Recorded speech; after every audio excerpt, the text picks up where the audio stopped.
All right, it is Monday, which means I've been doing this exactly a week now.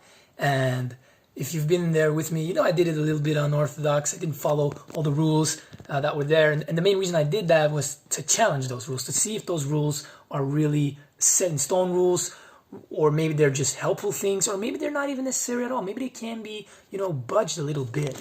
And if you've listened to my last video and checked out the post after that, you also know that, even though it was a weekend, I was still struggling.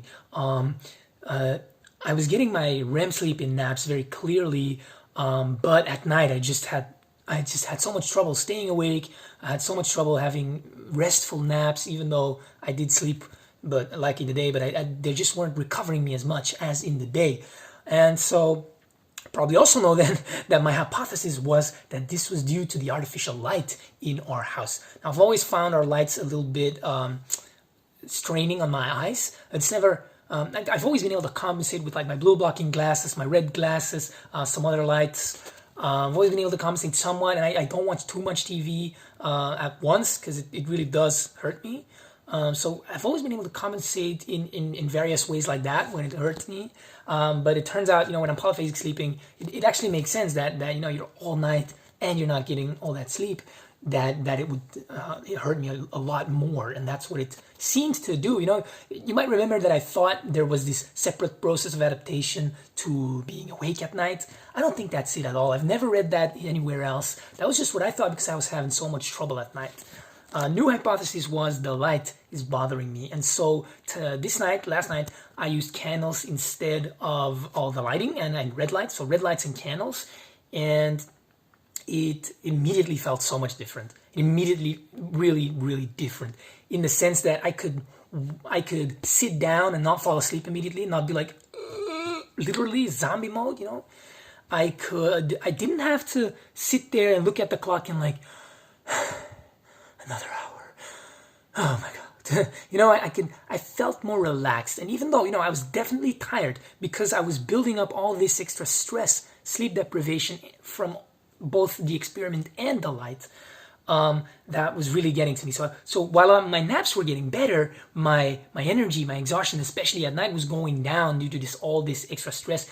Pretty much in the same way if I was eating McDonald's this whole week, it wouldn't have mattered if I got REM sleep. That would have effed me over as well. So and actually the McDonald's reference is pretty strong, by the way, guys. I'm gonna make a post about this, but the science on light, artificial light, is makes a compelling case. So I'm definitely gonna make a post about that. There's some serious health benefits, and I'm thinking there's a spectrum. So some people are hurt by it a lot more than others, but everyone seems to be hurt by it, at least on average in the literature. And so I'm definitely up there on the sensitive side. Really, really hurts me. And so it makes sense that for this polyphasic sleeping schedule to work, at least for me, I need to compensate for that. So one thing that I have to say is I'm very grateful. I'm very lucky that throughout this extra stress that I didn't actually realize was going on, I was able to adapt to the napping itself. I am getting consistent REM sleep in my naps. I'm waking up early. Even today, I had two of the most vivid dreams. I still don't have like super vivid, but I could actually remember an image. Fun fact, one of the images was that my little dog was sitting on my shoulder. It was hilarious. So dreams are funky. I'm not used to it. It's very confusing. The naps seem to go on forever as well. And yeah, I'm just rested after like 15 minutes. It's amazing in that respect. So now I've ordered a new light bulb that's supposed to, mimic the good light and not the bad light. And I hope that will help me make my nights productive. Because I have to say, this night, let's say, was the first night that I was on the recovery pretty much. So I took it easy. I did some writing because I could, and my laptop actually has a strong filter, so it's not that bad light. I did all that, but I was tired. I did still nap every 2 hours instead of 4, and I actually had some hiccups as well. So turns out I fell asleep in the couch once, like sitting, just straight up sitting, and then in my mind I was just sitting and got back up, and I must have been there for like half an hour. And then the same thing happened in my last nap. So 4 a.m. nap. I woke up halfway through my nap. I looked at the alarm and I was like, it's 7 minutes. That's weird. This is halfway. What do? I was so confused about that. So I just set the timer again, and it took me like 2 or 3 times to get it right. I don't know what happened because I have two timers, and I think I didn't sync them. So I set the other one, I reset that one, and the second one was still on 7 minutes. So I was, oh man, this is a, trust me, this is a roller coaster. Like if you want to try this, be ready for a roller coaster. And yeah, think about things like light. How are you going to deal with that? Especially think about things you're sensitive to now, because everything that hurts your sleep, your energy now is going to hurt it even more when you're going to go on a polyphasic sleep schedule. Trust me on that one. There might be some things that you don't notice now that are suddenly going to hurt you. That as well. Maybe you're not bothered by light now. Maybe that'll happen. So be aware of that. Try to, as you go, because that's really my strategy. I prepared a lot, but I also was pretty open to, let's say, interpretation, like whatever. I could flow with what was happening. I could try to get a read of things like, oh, this seems to be working, this doesn't. Like naps every 2 hours. I had naps every 1 hour when I really needed it. That all seemed to work.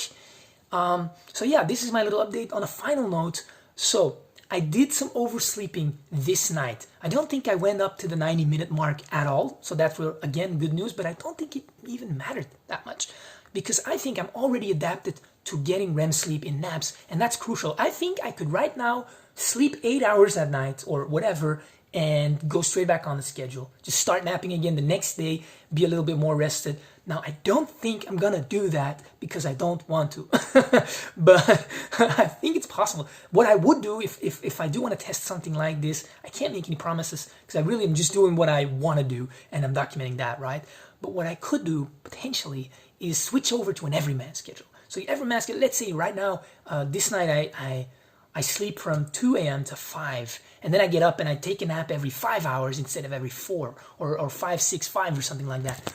So I could experiment with that, and in the future I want to do that, but right now I really want to get this right. I really want to be able to say I'm confident that I fully adapted to the Uberman schedule. That's my priority number one right now, because if I stretch this out too long and experiment too quickly with all kinds of, because I'm prone to do that. That's just me. But if I don't stick with these and I mess up, I'm gonna be really beating myself up over that. So the main goal is get fully adapted to Uberman and see from there what I'll do, and then I think I'll be more focused on how I'm gonna make my business plan work. Rather than do more experiments. But maybe, if there's a lot of interest in polyphasic sleeping, maybe I could go down that route. I think at the moment, my website, my blog, my vlog, it's really open. I write about things that I care about, that matter to me, and I'll see what people like to engage with. So if there's a certain topic, I like all the topics, that's like number one. So if you like a certain topic more than others, you let me know, and if more people than the other topics like that specific topic, obviously I'm going to focus more on that because I already love it and I know there's going to be other people who can benefit from me doing that kind of content. So obviously this is kind of we're working together on this, right? So I'm just going to write and vlog about the things I care about in the same way that I'm doing right now. I know this isn't very structured. There are some more structured videos that I'm going to make. Also going to make some chiller courses. I'm going to be working on that, but that's for the future, and I don't know what they'll be about just yet. I'm learning a lot these days, and even though I'm sleep deprived, I'm going to be learning a hell of a lot more once I'm adapted to Uberman. So that's going to probably be my main focus. Anyway, if you've been with me on this whole journey, I'm not saying it's finished, but I haven't said it. I haven't been in influencer mode, and I don't care for that too much. But I do want to say thank you for being here. Thank you for engaging if you are, and thank you for perhaps sharing. Whatever it is, thank you for watching. And if you're considering this, I wish you the best of luck. And I hope this has been helpful for you, because really all I want to do with my content, aside from making it a sustainable business, because that way I can contribute more value through what I love to do rather than get a job and then create value on the side, right? I want to be creating value all day, and doing what I love. So aside from making my business work, I just want to help people out there achieve more for themselves, be more of themselves, and make those dreams happen, create the life that you want for yourself, be the person that you want to be, discover who that is if you don't know, all those things. That is kind of what I'm here for, and I do that by doing it myself, showing it, like sharing my journey and my crazy experiments with Uberman sleep and stuff like that. And on the other hand, I also want to teach and I want to coach, obviously. That's what I'm trained to do and I'm training to do. So that's going to be a big part of things. But yeah, if you're here now, This is just the start of my journey, and maybe I'm not going to go down a road that interests you. Maybe I'm going to make full-on content about League of Legends because that's where everybody's interested and you're not. Then I'm sorry. But maybe everyone's interested in the same thing you are, and I'm going to make a lot of content on that. So whatever it is, do let me know what you care about.